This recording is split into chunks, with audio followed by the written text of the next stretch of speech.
Hey, have you heard of My Hero Academia?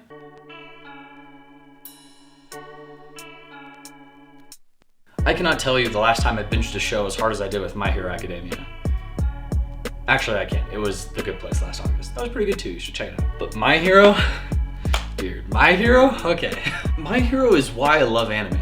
In fact, it's what got me back into my most recent kick of watching anime again. Since I finished season 4, I've watched Great Pretender, Violet Evergarden, Blood of Zeus, which sucked. I rewatched Erased, and I started Fire Force. Does that get any better? I'm like 8 episodes in, and I don't really like the characters yet.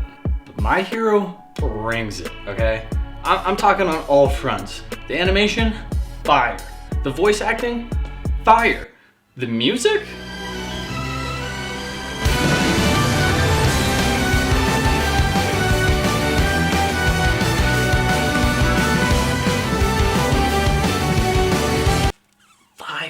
Dude. I'm aware that there are probably some of you who aren't super aware of what My Hero Academia is all about, so let's just go over the premise so we're all on the same page here. My Hero Academia is basically what would happen if you took Harry Potter and mashed it up with the Marvel Universe. So X-Men. The friggin' X-Men, dude. So in the world of My Hero Academia, the majority of the population has some kind of superpower called a quirk. And in this modern superhuman society, there are plenty of people abusing their quirks for personal gain, and a new industry of career superheroes forms to deal with these kind of problems. The show follows a class of students at UA, the best high school in Japan for aspiring heroes to hone their skills and establish themselves in their desired field of superheroics. At the center of this show are its characters and their relationships. And I knew from the beginning that Deku and All Might, they were my guys. They have this really earnest student-teacher relationship that I can't get enough of. All Might, the greatest who ever was, and Deku, the one who will be the greatest to ever be. Deku yearns for powers to be like his hero, All Might, to save people with a smile, because that's what you should do with your gifts. It's not hard to like these two. But what I was so impressed with was just how quickly I fell in love with My Hero's vibrant cast of supporting characters. Bakugo, Deku's rival, seems so unreasonable and cruel, but Horikoshi writes him to be so human. He sees weakness in himself, represented by Deku, and so desperately wants to make sure he isn't surpassed by someone he once considered beneath him. Aizawa comes across as a total dick when he's introduced, but he so efficiently became one of my favorite characters. He cares about the students and he wants them to meet their potential, so he's hard on them because he knows they can handle it. Look, I'm just amazed that this show got me to care just as much about gross arm guy and goth Rivali as I do my main boys. It's a testament to just how compelling and likable all these supporting characters really are. All Might inspires everyone, and Deku and Bakugo want to be like All Might, and their passion and drive to achieve this dream brings up everyone else around them. And Class 1A becomes this group of capable, driven young men and women who just want to do right by those who believe in them and make the world a better place.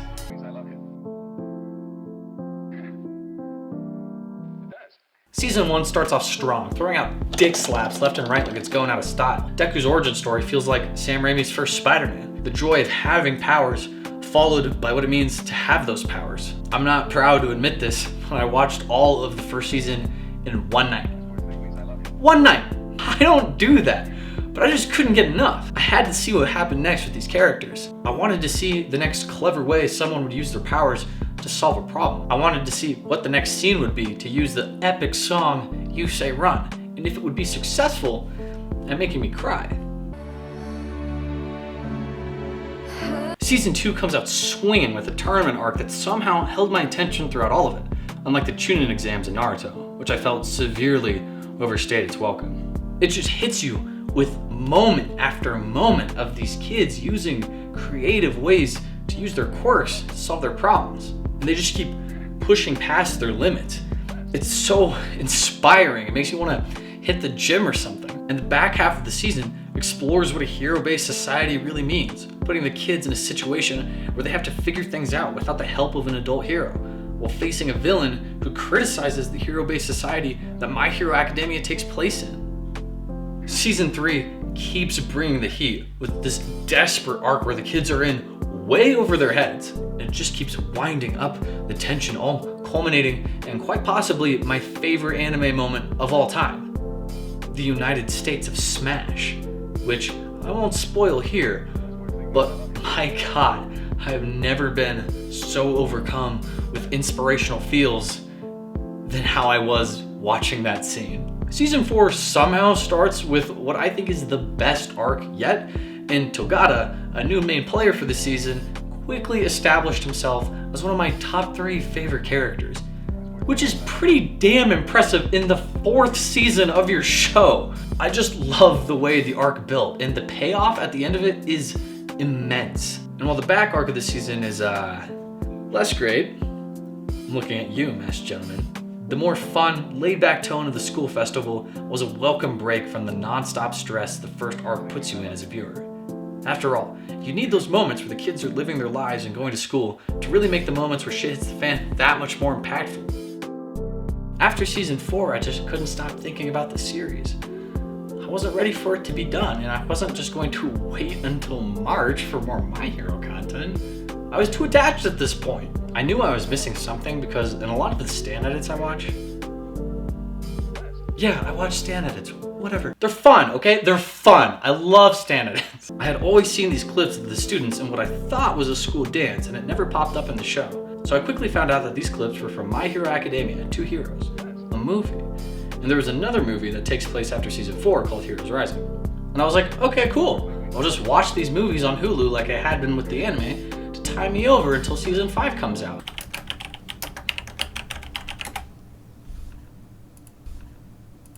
Ah, fuck! Okay, real quick. 2 Heroes is like an extended episode of the series, only it goes absolutely ham in the finale. My friend Leah and I got so ridiculously hyped in the final fight. But Heroes Rising? Heroes Rising is on a whole nother level. Heroes Rising feels like freaking Infinity War. You have Class 1A completely on their own against the strongest villains they've ever encountered, giving every last ounce of what they've got to stop them and protect the people of this island. It takes the series motto of plus ultra, going beyond your limits, to the most extreme it's ever been. And the finale felt like it could be an appropriate ending to the entire series.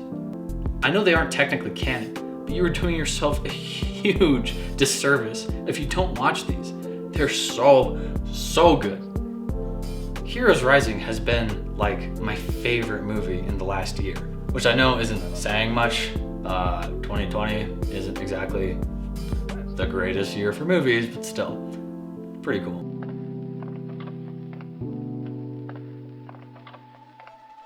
While I love the show to death, it's probably worth mentioning some of the criticisms I have with it. For one, this is a shonen through and through, so your mileage may vary with some of the more shonen-y tropes on display here. Characters over-explain everything that they're doing. You can count on a flashback to interrupt just about every single fight scene. And the show in general is really horny, which, isn't necessarily a bad thing, but if you're not really into fan service in your anime, you might find yourself a bit distracted. Hey man, yo, can you what?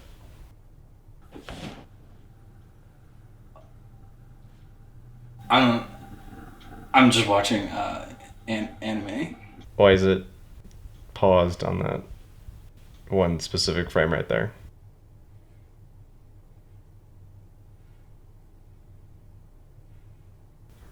Like, why? It's paused. I didn't know it was paused.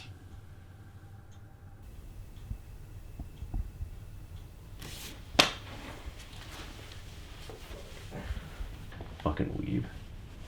I hate this guy so much. Why do I put up with this?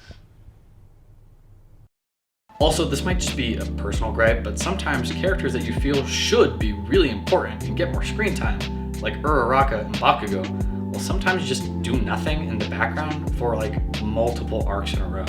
And I know it's a pretty big cast of characters the show has to constantly be juggling, but with Uraraka specifically, she is constantly put in the background, and there are a ton of moments where the other girls will get a handful of lines, and you'll be like, I haven't heard Uraraka say anything in like 6 episodes. Where's my girl? Where is she?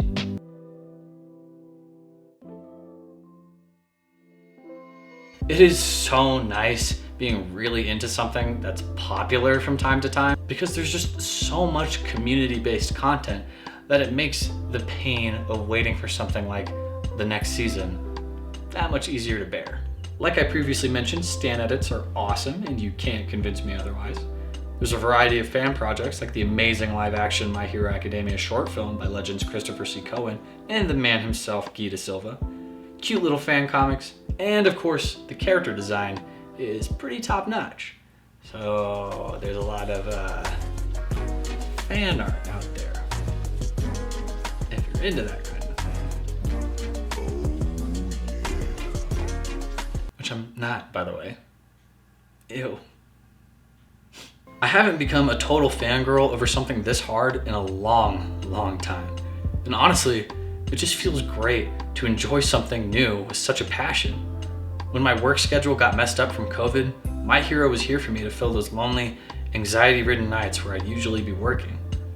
It's a story about pushing beyond your limits, being there for people, making friends, being an inspiration to others, and yeah, I'm inspired by this anime. I had been dreaming about making a YouTube channel for years, and for the longest time, my computer was just completely unable to edit the kind of videos I wanted to make, and it was really discouraging. For a while there, I was able to make a few videos when I was going to school and had access to their computers, but the pandemic happened, and I had to go home, and I was back to square one, and I was just as defeated as before. But finally, I saved up, and I built a computer that can do what I need it to. And I'm back, and I'm pumped.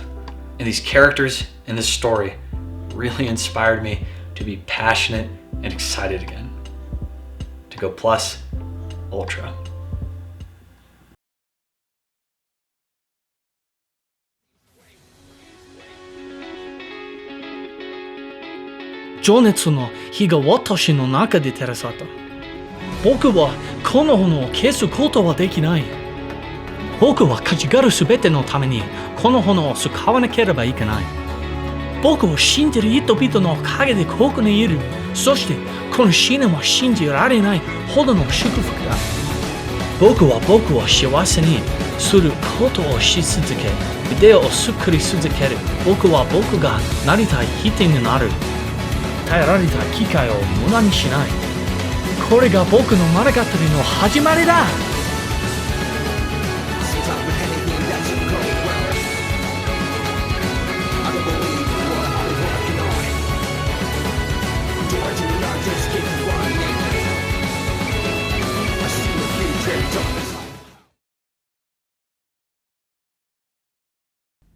That made me cringe really hard.